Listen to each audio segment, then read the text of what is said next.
আসসালামু আলাইকুম। Welcome to my YouTube channel বাবা মার ছোট্ট রাজপুত্র। তো আবার চলে আসলাম আপনাদের মাঝে নতুন একটা রেসিপি নিয়ে।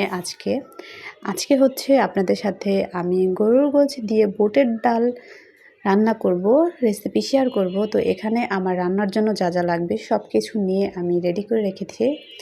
এখন আমি গোশটা ম্যারিনেট করব। প্রথমে আমি পাত্রে 1 কেজি পরিমাণের গরুর গোশ নিয়ে নিয়েছি।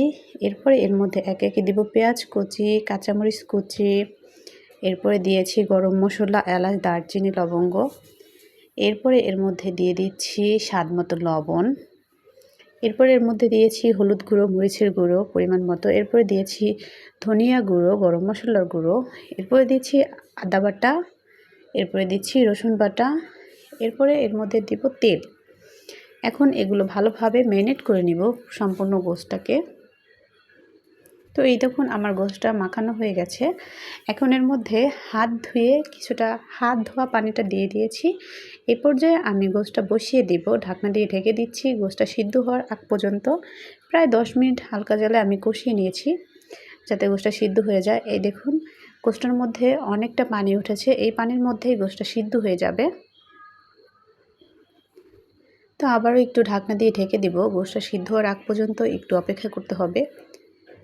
এই পর্যায়ে গোশটা সিদ্ধ হয়ে গেছে। এখন এর মধ্যে দিয়ে দিব ধুয়ে পরিষ্কার করে রেখে দিয়েছিলাম বুটের ডাল। এখন বুটের ডালটা এর মধ্যে দিয়ে দিব।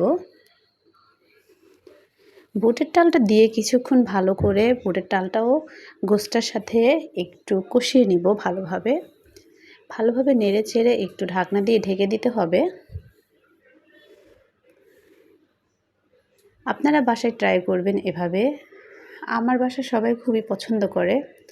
এই তো আমার বুটের ডাল কষানো হয়ে গেছে। এখানে পরিমাণ মতো পানি দিয়ে দিব। আপনাদের বাসায় ট্রাই করে দেখবেন, অবশ্যই ভালো লাগবে। আমার বাসায় সবাই খুবই পছন্দ করে বুটের ডাল দিয়ে গরুর গোশ খেতে, খুবই ভালো লাগে। এই হচ্ছে আমার ফাইনাল লুক। আমার বুটের ডাল দিয়ে গরুর গোশ হয়ে গেছে। তো সবাই ভালো থাকবেন, সুস্থ থাকবেন। আপনারা বাসায় ট্রাই করবেন। ভালো হলে অবশ্যই কমেন্টে জানাবেন। আর নতুন যদি দেখে থাকেন আমার ভিডিও, অবশ্যই আমার চ্যানেলটি সাবস্ক্রাইব করে দিবেন। আল্লাহ হাফেজ।